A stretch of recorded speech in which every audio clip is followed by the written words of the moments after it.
আর একাদশী ভাত দিয়ে সব কিছু দিয়ে পাপ ঢুকিয়েছে, এখন লিভার নষ্ট হয়েছে, এখন ডাক্তার দিন অকৃষ্ণই ভালো রাখবে, ওই বলে দিবে আবার কি ঢুকালে ওই ওঠা ভালো হয়ে যাবে। ওটা আমরা বলতে পারি, আমিও কথা বলে দিয়েছি। যেখান থেকে শুনে অধর্ম করেছে সেখান থেকেই তার ব্যবস্থাটা হোক। মানুষের শক্তি থাকলে মানুষ বুঝে না, যখন শক্তি থাকে না তখন বুঝে ধর্মের মর্যাদা, ধর্মের মর্মটা। সংসারের কেউ নয়, আপন কেউ না, সবাই পর, তখন বুঝে। শক্তি থাকতে তো কেউ বুঝে না, অসময়ে সবাই বুঝে। তাই অসময়ে বুঝলে আর আমাদের কোনো লাভ নাই। তাই যৌবনেই ভজন করিতে হবে, যৌবনে বুঝতে হবে, যৌবনেই সব কিছু আমাদের যার যার মতো করে নিয়ে নিতে হবে। যৌবনে ভজে কৃষ্ণ পাইবারও আসে। যদি পাইতে চান যৌবনে ভজন করেন, অর্ধেক বয়সে ভজন আসে বা না আসে, অর্ধেক বয়সে হলে হতেও পারে, নাও হতে পারে, নিশ্চয়তা নেই। আর শেষ বয়সে ভজন করে মরণেরও ভয়ে। কিন্তু মরার জন্য ডাকে মানুষ, দেহে শক্তি নাই, সংসারে ভালো হয় না, ফুলায়ও দেখতে পারে না, নাতিও দাম দেয় না, বউয়েও সারাদিন এই হেসতেস করে। কি করে না গো শাশুড়িরা? কিরম শান্তিতে আসো? কি বউ আদর করে? আগে শাশুড়িরা বউ কিলাইতো, আর এখন বউয়ের শাশুড়ি। আগে কথা বলতে পারে নাই বউয়েরা, সাবার মধ্যে মারতো শাশুড়ি, ভয় পাইয়া কেউ কথা কইতো না। কি আগে বাবার দেখাইলেন, এখন বাবার কই, এখন বউয়ের ভালো, শাশুড়ির ভালো আছে। হরে কৃষ্ণ। তাহলে খাই জালে পুরাইলে আছে, খাই জালে পুরাবে, আর দাঁড়াইলে সুদানি আছে, সুদাতে হবে। তাই আগে দাঁড়িয়ে রেখেছেন, এখন তারা শুনিয়ে দিচ্ছে। বাহ! আচ্ছা, যখন এই সংসারে অশান্তিগুলো আসে, কেউ দেখতে পারে না, ভালোবাসে না, কেউ কিছু জিজ্ঞাসা করে না, আচ্ছা তখন খারাপ লাগে না? ভালো লাগে? তখন মন চায় না মরে গেলেই ভালো আছি, আর বাঁচতে চাই না, কষ্ট করে সব কিছু করে দিলাম, আর এখন আমার দাম নাই। হ্যাঁ, তখন মরতে চায়। ওই মরার জন্য গোবিন্দকে ডাকে, হে গোবিন্দ তুমি আমাকে নিয়ে যাও, আর ভালো লাগে না, মরতে চাই। সংসার অতিষ্ঠ হয়ে যায়। ওই মরার জন্য যারা গোবিন্দকে ডাকে, তাদের ডাক গোবিন্দ শুনে না। এই কথা রাধারানী বলেছেন, ওরে বৃন্দে, মানুষ যখন বিপদে পড়ে, বৃদ্ধকালে শক্তিহীন হলে তখন ডাকে, তখন ওই ডাক আমার গোবিন্দ শুনে না। কেন শুনবে? কারণ যৌবন কাটালো, শক্তি কাটালো, পরের জন্য ব্যয় করলো, গোবিন্দের কথা মনে পড়লো না। আর এখন কেউ ভালোবাসে না, কর্ম করতে পারে না, খাইলে অজমায় না, এখন উদ্ধার করো গোবিন্দ, কি গোবিন্দ টেকছে রে? সারা জীবন গোবিন্দের কাজ না করে অন্যের কাজ করবেন, আর মরার সময় গোবিন্দ বাসা না মারে, কত দেখছে বেড়ায়। তাই তখন ডাকার শুনে না। তাই রাধারানী বলছে যে ওদের জন্য মায়া লাগে, কারণ শক্তি থাকতে তাদের ভক্তিটা আসে না, মনটা যায় না অসময়ে।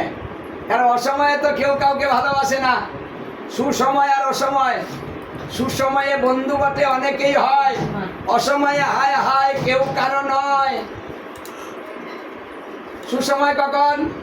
যখন আমার শক্তি থাকে, আমি রোজগার করতে পারি, কর্ম করতে পারি, তখন কিন্তু আমার সুসময়। তখন কেউ কিছু করলে সহ্য করি, এই এখনো শক্তি শেষ হয় নাই, তুই না খাওয়াইলে কি হইলো, খামাই করে খাবো আমি, কি শক্তি আছে, কথা বলতে পারি, তাই না গো? এটা হলো আমার সুসময়। রাগ করে বাড়িতে চলে গিয়ে একা একা সংসার চালাবো। হ্যাঁ, কি বউ বলে তোর ঘর আমি করবো না, হ্যাঁ অভাব নাই, বাড়িয়া চলে যাবো। কিন্তু মানে শক্তি থাকলে, সুসময় থাকলে এটা বলা যায়। আচ্ছা, যদি অসময় হয়ে যায়, পাও চলে না, শরীর চলে না, তখন কি বলতে পারবেন বাড়িতে চলে যাবো, রোজগার করে খাবো? পারবেন না। এখন কথা বললা দেখ আর গালাগালি কইরা দেখ, এনে থাকতে হবে এখানেই খেতে হবে না গো। বলছে বৃদ্ধ বয়সে পান শেষে খাওয়াবে তোর বউ, চুপি চুপি শেষ ভেতরে দেখবে না রেখে।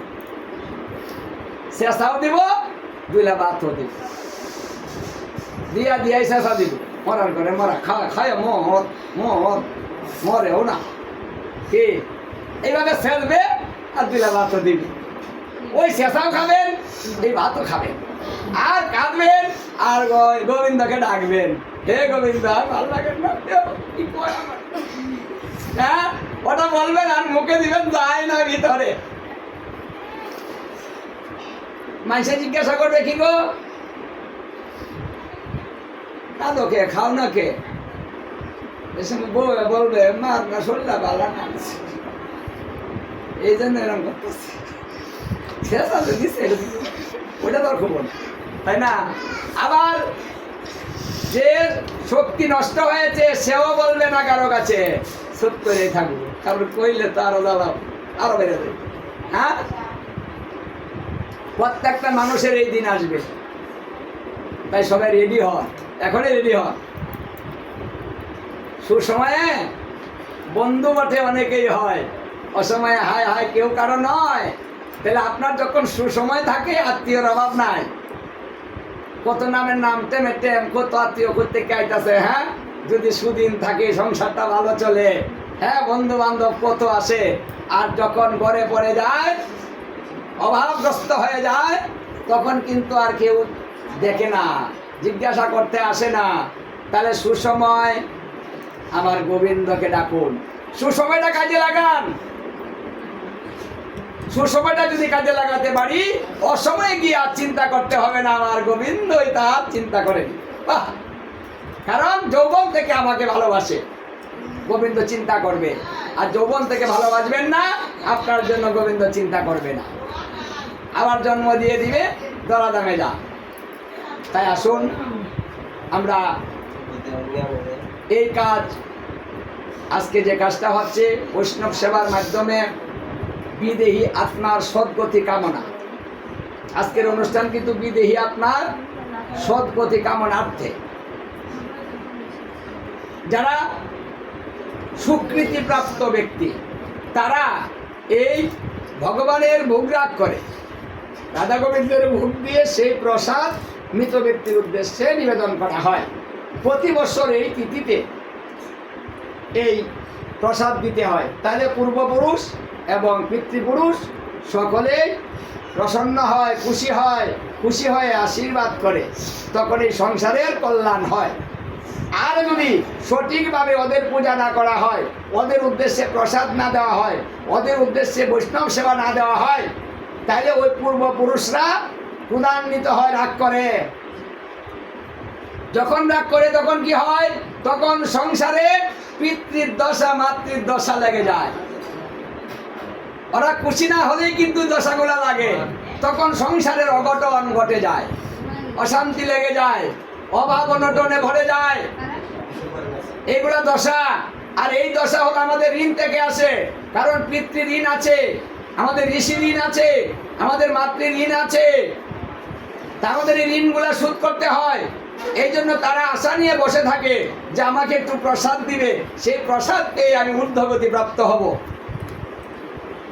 পূর্বপুরুষরা কিন্তু এই আশা করে, আর এই আশা যারা ভঙ্গন করে, আশাটা তাদের পূর্ণ হয় না, তখন তারা ক্রোধান্বিত হয়ে মন খারাপ করে অভিশাপ, তখন সংসার ধ্বংস হতে থাকে। তাই টাকা পয়সা কিছু খরচ হলেও মাতা পিতার কর্ম কখনো বাদ দিবেন না, এটা করেই যাবেন। অল্প করে করেন, ছোট করে করেন, একজন গুরুদেব একজন বৈষ্ণব দিয়ে কাজটা করেন, কাউকে না দেন, সমস্যা নেই, কিন্তু একটু পূজা অর্চনা করে একটু প্রসাদ তাদের উদ্দেশ্যে দেন। এই কাজটা খুব কঠিন না, সবাই করতে পারবেন। তাই এই কাজটা সকলের করা কর্তব্য, এতে সংসার উন্নতি বাড়বে, উন্নতি কমবে না। ভাবছেন তো এন 10,000 20,000 টাকা খরচ করবো প্রতি বছর, ও তো না। এই ভেবে অনেকেই করতে চায় না, না ওটা ভাববেন না, কারণ ওদের আশীর্বাদ যদি লেগে যায় তাহলে ওই খরচটা কোথায় থেকে উঠে যাবে আপনি বুঝতেই পারবেন না। সংসার উন্নতি হতেই থাকবে, ওদের আশীর্বাদ আপনার সংসারে বর্ষিত হবে, জীবনটা ভালো চলবে। হরে কৃষ্ণ। তাই যাদের বুদ্ধি ভালো, জ্ঞান ভালো, স্বীকৃতি আছে ভালো, তারা ভালো কাজ করে। সবাই তো আর ভালো কাজ করে না। পূর্বপুরুষের চিন্তা সবাই করতে পারে না, রাধা গোবিন্দের চিন্তা সবাই করে না, গুরু গৌর গোবিন্দের চিন্তা সবাই করে না, যে ভোগ রাগ করবো, একটু গীতা ভাগবত পাঠ করাবো, এই চিন্তা সবাই করে না। যারা করে তারা ভাগ্যবান ভাগ্যবতী হয়। আশা করি আপনারা সবাই ভাগ্যবান ভাগ্যবতী হবেন। আপনাদের কিন্তু কৃষ্ণ ভক্তি দিন দিন বাড়তেছে, কমতেছে না। অন্য অন্য সম্প্রদায়ের চাইতে আপনাদের কিন্তু সব দিক দিয়ে উন্নতি হচ্ছে। কালকে এক জায়গায় করে এসেছি কাইস্ত বাড়ি, হ্যাঁ, এটা নাই ওঠা নাই, ওঠা নাই ওঠা নাই, নাই নাই নাই নাই নাই রে নাই, খালি নাই নাই নাই, কিছুই নাই। জাল জলে না করি নাই, হাড়ি বাতিল মাজনের বাজনি নাই, দরনের লুরি নাই, পরিয়ার না দিছে ভিজা, হ্যাঁ, ফিফরার উপরে আসন ভাতটা সেবা দেই, 2টা ফিফরার কোটটা কালকে ঘুরাইছি, খালি ফিফরার উঠে দিয়া লক্ষ লক্ষ ফিফরা কালকে হত্যা করা হলো গোবিন্দ সেবা দা। কি সুন্দর আয়োজন, হ্যাঁ, যাতে কাস্ত হয় না বাতিল নষ্ট, কিন্তু তাদের মনে বড় কষ্ট, বদনে হয় না গোবিন্দ তুষ্ট। হবে কি করে তুষ্ট? ভালোবাসা থাকতে হবে তো। তাই আপনারা ভগবানকে ভালোবাসছেন, ভগবান আপনাদের ভালোবাসতেছে, পরিবর্তন আসছে, মনের পরিবর্তন, ঘরের পরিবর্তন, কি কর্মের পরিবর্তন, পরিবর্তন আসছে না? আর এই পরিবর্তনের কারণেই কিন্তু সবাই ভালোবাসতে শুরু করেছে। সাধুগুরু বৈষ্ণব এখন আপনাদের মধ্যে আসতে কোনো বাধা নেই। কেউ না করে না যে যাব না, আগে তো ফিস ফিস করতো, না গো আমি না, হ্যাঁ, এখন কিন্তু এটা করে না। কেন? কারণ এখন ভগবানের আশীর্বাদ কৃপা আপনাদের উপরে বর্ষণ হয়েছে, গুরু কৃপা হচ্ছে, রাধা গোবিন্দের সেবা হচ্ছে, বৈষ্ণব সেবা হচ্ছে, গীতা ভাগবত আলোচনা হচ্ছে, এতেই আপনাদের সমস্ত উন্নতি ধীরে ধীরে হচ্ছে। গৌর হরিবল, আরো হবে। অপেক্ষা করুন, ভক্তি রাখুন, বিশ্বাস রাখুন, আর এই কর্মের দ্বারাতে প্রতি বছর পূর্বপুরুষদের স্মরণ করুন, দিন দিন উন্নত হবে। একজন ভালো দেখে একজন আনবেন, ভালো একজন সেবা করলে 1 কোটি সেবা হয়, সোজা মোজা কথা নয়। একজন সেবা করালে 1 কোটি সেবা হয়। তাহলে সোজা কথা, একজন শুদ্ধ বৈষ্ণব সেবা করালে 1 কোটি ব্রাহ্মণের সমান হয়। 1 কোটি ব্রাহ্মণ আর একজন বৈষ্ণব যদি হয় 1 সমান। কলিজীবকে উদ্ধার করার জন্য গোবিন্দ অনেক সুযোগ, আমার গৌর হরি এসে এই সুযোগগুলা দিয়েছেন। তাই সুযোগটা সবাই গ্রহণ করুন, এই মনুষ্য জন্ম সার্থক করুন। সবাই ভালো থাকুন, সুখে থাকেন এবং কৃষ্ণ ভক্তি পরায়ণ হয়ে থাকেন। সবাই মিলেমিশে থাকেন, হিংসা বিদ্বেষ ছাড়েন, রেশারেশি ভুলেন, কে কবে কি বলেছে মনে না করেন। রাধা গোবিন্দের নাম প্রতিদিন স্মরণ করেন, মালা জপ করেন, সন্ধানিক করেন, গুরুর কথা মানেন, বড়দের সম্মান করেন। এইভাবে এই সুদুর্লভ মনুষ্য জন্ম সার্থক করেন। সেই আশীর্বাদ রেখে আমি, সে আশা রেখে এখানেই বিশ্রাম দিয়ে দিচ্ছি। জয় জয়।